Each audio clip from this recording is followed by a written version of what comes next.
Movie की शुरुआत में एक बंजारा योद्धा डंकन को दिखाया जाता है जो कि तेज बारिश में अभी भीग रहा होता है और उसी बारिश में वो अपने गुरु सर आइलैंड को दफना रहा होता है और अब खुद को वहीं पर अकेले में योद्धा घोषित करता है और अब पहचान व सम्मान बनाने के लिए सेवन किंगडम की तरफ निकल पड़ता है।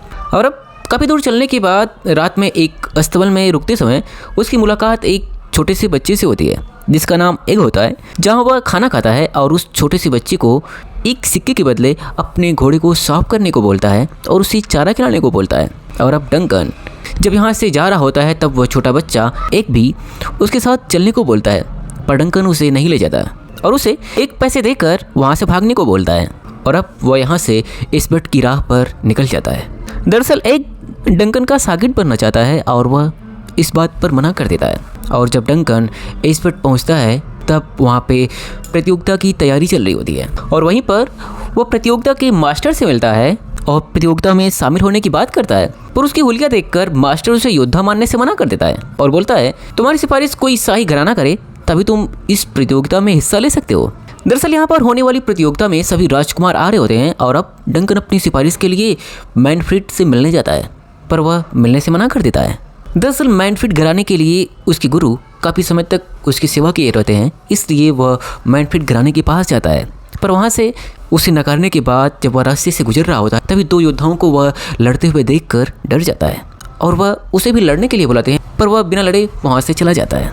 हालांकि अब शाम हो रही होती है, तब दोबारा वह फिर से मैनफ्रीड के पास जाता है, पर वह फिर से मिलने से मना कर देता है। और अब उसी शाम जब वह रास्ते से गुजर रहा होता है तभी नाटक दिखाने वाली एक लड़की को वह देखता है और इसे देखते ही वह पहली ही नज़र में उसे चाहने लगता है। पर वहाँ से लौटते समय अब उसकी मुलाकात रेमन से होती है और वह अपने साथ उसे अपने कैंप में लेकर जाता है।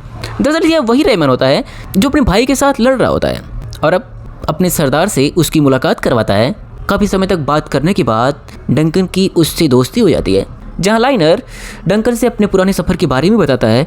और अब पार्टी खत्म होने के बाद वह जैसे ही बाहर निकलता है तभी उसकी मुलाकात मैनफ्रीड से होती है, जिस पर डंकन कहता है मेरे गुरु आपके लिए कई बार युद्ध लड़ चुके हैं और शायद आपके लिए गोलियां भी खा चुके हैं, क्या आप हमारी सिफारिश इस प्रतियोगिता में शामिल होने के लिए कर सकते हैं? जिस पर मैनफ्रीड सीधा सीधा मना कर देता है और बोलता है मेरे लिए हजारों लोग मरे हैं, मैं तुम्हें नहीं पहचानता, इसलिए मैं तुम्हारी मदद नहीं कर सकता। दरअसल उसके गुरु का नाम पेंट्री आइलैंड होता है। यह सुनने के बाद डंकन काफ़ी निराश होता है पर कुछ बोलता नहीं।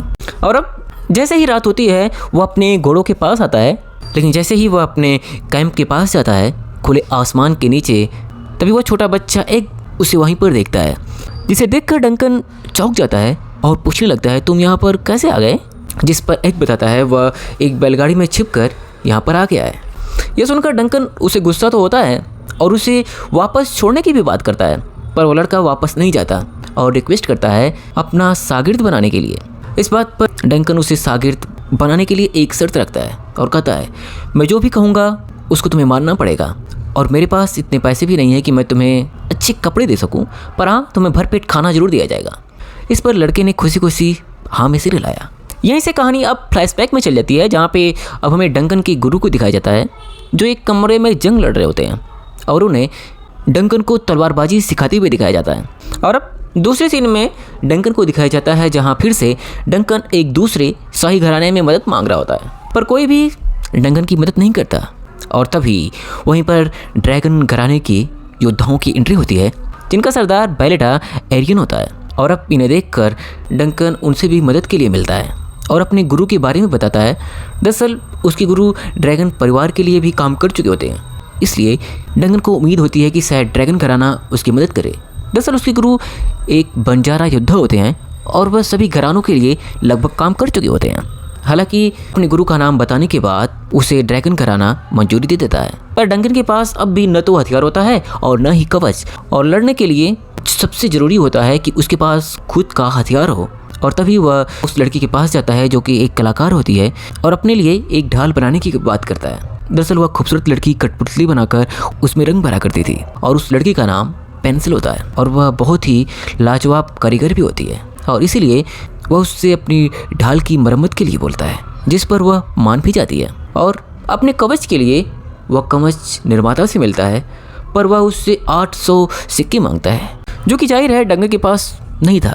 इसलिए अब वह युद्ध में शामिल होने के लिए उसके पास एक ही रास्ता बचता है और वह था उसकी घोड़े का सौदा करना, जिस पर डंकन अपने एक बेशकीमती घोड़े को बेचकर उसके 800 सिक्के चुकता करता है के लिए और अपने उसे पैसे देता है। हालांकि इस घटना के बाद डंकन काफ़ी निराश हो गया था। उसके शागिर्द इन सभी घरानों के लिए लड़ चुके हैं पर उन्हें कोई नहीं जानता। वह इस तरह से अपनी ज़िंदगी को आगे नहीं बढ़ाना चाहता था। वह चाहता था कि उसे हर कोई जाने और आज रात वह प्रतियोगिता में भाग लेकर वह सबको दिखाना चाहता था कि उसके गुरु क्या थे और वह क्या कर सकता है।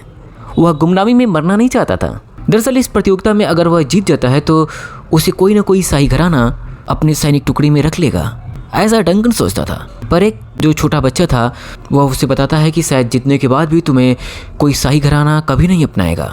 और तभी प्रतियोगिता की घंटी बजती है और सभी मैदान की तरफ आते हैं क्योंकि यह शाही घराने की लड़ाई होती है और जिसमें ड्रैगन घराना जीत रहा होता है। हालांकि यह देखकर एक भी काफ़ी निराश होता है। इसे देखकर एक को न जाने अचानक क्या होता है, वह वहाँ से चलने को बोलता है और अब डंकन और एक अपने जंगल की खुले आसमान के नीचे आकर रात में सोचने लगते हैं किस तरह से डंकन जीत दर्ज करे इस प्रतियोगिता में, क्योंकि वह अपने गुरु की तरह गुमनामी में नहीं मर सकता। और यहीं पर डंकन शपथ खाता है कि कल का युद्ध वह जरूर जीतेगा और दिखा देगा लोगों को